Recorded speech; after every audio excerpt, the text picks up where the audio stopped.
Despite being the 58th largest city in the U.S., Orlando is the fourth most visited and one of the most visited cities in the entire world, with world class theme parks such as Walt Disney World and Universal Studios, just to name a few, and enough family fun to keep you occupied for weeks. Today, I will be talking about the things that you should know and should do before you make your visit here. So follow along and let's get this adventure started. Welcome to Travel Adventures with Eric B. I'm Eric B. If you're new here, I offer travel advice. I am a solo traveler and I do vlogs to help you travel better and more efficiently. First thing you should know about Orlando, if you're from down here, you probably already know this, but if you're not, maybe you're from another country. If you come to Orlando, 9 months out of the year, it's going to be sweltering hot. It's going to be humid, muggy, nasty, and there's always a chance of rain. So this is the thing to keep in mind when you come down here to Florida. This is Central Florida, South Florida, wherever you're going down in this region. It gets very, very hot, especially during the summer. But I would say outside of maybe December, January, and February, outside of maybe those 3 months, maybe gets a little bit cooler at the end of October. But other than those 3 months, it is very, very hot. Those 3 months, you'll have a few cold days spread in with a few average days, but it doesn't really get too cold often, but it gets very, very hot, very, very humid. And during the summertime, there's a chance of rain at any time. Like it might rain, it may look beautiful out, and all of a sudden it might rain for 15 minutes. So keep that in mind when you come here to Orlando. You should know about Orlando is you should know about the location. So if you fly into Orlando and you plan on doing a road trip to other cities in Florida, know that Jacksonville is only 2 hours away to the north. Miami's 3.5 hours away to the south, and only about an hour and 20 minutes away to the west is Tampa. So you can get to the other major cities in Florida fairly easy. This is why they call it Central Florida. Very centrally located by all the big cities in Florida. If you come into Orlando, good place to go to if you're going to do a Florida road trip. The thing you should know about Orlando is landlocked, but you can drive about an hour and a half or maybe a little bit less. You could end up somewhere like right here in Daytona Beach or anywhere like right along the coast. Just drive about an hour and a half or whatever and you can be right at the beach. So you're not far from the beach in Orlando, but you're not going to see the beach in Orlando because Orlando is indeed landlocked. But it's not bad though. You don't have to really drive too far to get to the beach. Or you can go the other way and go to the Gulf Coast beaches on the west. Go to St. Pete and go to Clearwater. Beautiful beaches on the other side. Either side about an hour and a half. Thing you should know about Orlando is it has two airports. The main airport is going to be MCO. That's the airport that 99% of the time you're going to fly into. There's a small airport called Sanford, and Sanford they get a few commercial airlines that come there. Not a whole lot. I'll put it on the screen, some of the ones that come there, but that airport, 99% of the time you're going to go to MCO. MCO is a busy airport. One of the things I love about it though is there's a lot of seating. Like if you're one of the people that's going to spend the night or spend a lot of time after the gates there, it's a lot of seating, a lot of areas where you can sit at and plug in and put your bags and all that kind of stuff. I wish New York adapted that model. The thing you should know about Orlando is even though Disney is not technically in Orlando, it's in its own town, Lake Buena Vista. Disney is Orlando. So in other words, Disney runs the economy in Orlando. So Disney and Universal are by far the two biggest things in Orlando. So if you come into Orlando, a lot of things are going to revolve around Disney or Universal. Most people that come here, as many tourists come here, they tend to go to Disney or they tend to go to Universal. So if you're one of those tourists who's not going to Disney or not going to Universal, don't be surprised if things on your trip revolves around Disney or Universal anyway, in terms of traffic, in terms of everything in general, really, because Disney and Universal, especially Disney, they kind of run Orlando metropolitan area. What you know about Orlando is don't get Disney confused with this place that I'm at right now called Universal. These parks are very different. Now, I would say that Universal's more like I would say Hollywood Studios because it's a lot of the movie themes, but they're very different in different ways. And it's a lot more to Universal than just movie themes. there are themes of different countries and different things as well, kind of like you get at Epcot.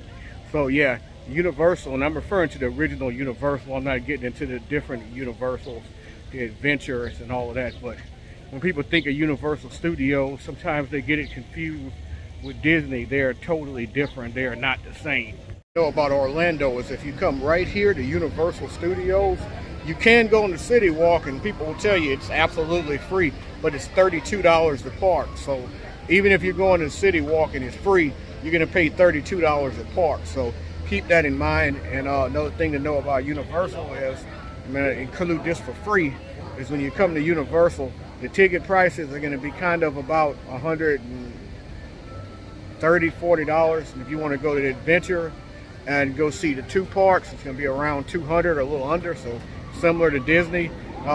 If you are solo, you can get on rides faster for sure, so it does help if you're coming solo like me. It helps a lot to get on rides faster.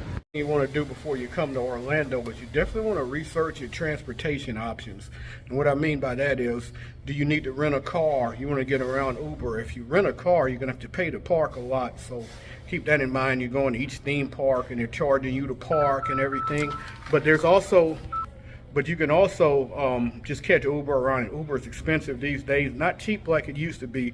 So do your research on whether it's cheaper. If you're going to take a road trip, obviously you're going to have to rent a car. So you have to make a decision on what you want to do, rent a car, or do you want to take Uber around and figure out the best route. But again, do your research, which all of these, really, you need to do your research. Earlier about the Disney being Orlando and Universal being so big, but there's other options. There's SeaWorld. There's over a dozen different theme parks here in Orlando that you can come visit, such as SeaWorld, Discovery Cove. There's the Harry Potter theme. There's Legoland. There's so many different options other than just Disney and Universal. So if you come here, you have tons of different options. Do your research on which ones you want to go to. Don't want to overspend, don't want to overuse your time, but if you're here a week, you have a ton of options on different theme parks you can go to and visit and bring the kids, but don't go too crazy on that bank account. The thing that you should know about Orlando is if you're at Orlando Airport, MCO, which is a huge airport, by the way, one of the biggest in the world. So you're going to be at Terminal A, you're going to catch ground transportation. So inside of Terminal A for ground transportation, there's GoPort if you're going to Port Canaveral to a cruise. I took that before, and all the hotel shuttle buses are out here as well. So if you are at a hotel, you're waiting on the shuttle, probably during the day, they'll probably pass every so often, but more times than not, especially if you come late in the evening, you'll have to call your hotel up and say, hey, you know what, I'm here, I got a reservation. They'll send their driver out, and all of these bays are numbered, as you can see. So they'll say, hey, go to, in this case, A4, the Hampton Inn, and they'll come pick you up and take you to the hotel. So do keep that in mind when you're here. So gate A is the big gate for that. By the way, I mentioned gate 8, gate 2B is the big gate for ride share. So if you're doing ride share, you want to go to B. And it's also the same spot where you'll find all the rental cars also. So it's like right by the port. GoPort's on the other side. The rental car is on this side, and on the other side is the GoPort. Next thing you should know about Orlando is if you're there during November to April, go check out a Magic game. They're a talented young team, and they got some good young players. They're definitely on the rise, and it's a fun environment.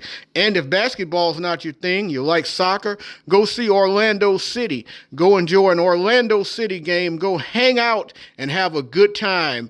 Thing you should know is that Orlando is not some massive, huge metropolitan city. It's only 320,000 people live here, so there are much bigger cities like Tampa.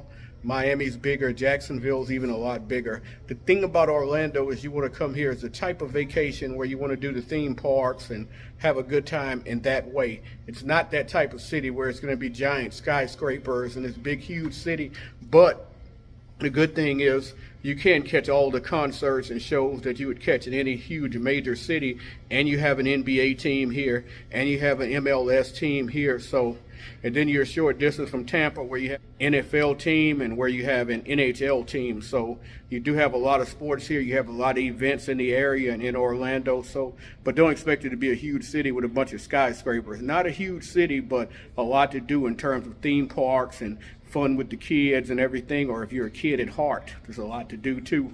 I wanted to add, while I said all of that about Orlando not being a big city, the traffic is terrible. There's really bad traffic there. So the traffic is just like any other big city, even though it's not like this huge metropolitan metropolis, if you will. The traffic is awful. I like to add a bonus when it's somewhere that I've never been before. I don't want to put that into the 12. So this is a bonus to know about Orlando. You should go visit the Old Town, and you should go visit and get on that Ferris wheel and everything. The Old Town Orlando, from everything I've seen, is great. I've been to Orlando many times, actually, probably a good 7 or 8 times or more. And I've never been to Old Town. So I promise you, my next video to Orlando, and it may be January when I go, I'm going to definitely go to Old Town and make a video on Old Town Orlando so that I can put this in a video, because it's somewhere I never really thought about going too much. But last time I was there, I saw the Ferris wheel, and it got me to thinking, what's over here with the Ferris wheel? And I went over there in the dark. I didn't record anything or take any videos or anything because it was so dark, but I went and kind of did a little research on it. It's a beautiful area, so we'll definitely do a video on that in the future. Make sure you visit Old Town Orlando and get on that Ferris wheel. That's all, folks. I hope you enjoyed this video. If you did, I ask that you please hit the like, please hit the subscribe button, please hit the bell notification so you can know when I have more videos coming out. And as always, remember, live today, grow today. Tomorrow's never guaranteed. Peace and travel. Lots and lots of travel. Thank you so much for watching. If you enjoyed, please hit the like, share, subscribe button. Leave any comments below. I love to interact. And if you would like to help the channel continue to grow, please consider hitting that join button and becoming a member of the Peace Corps and help us to continue to grow as a travel community.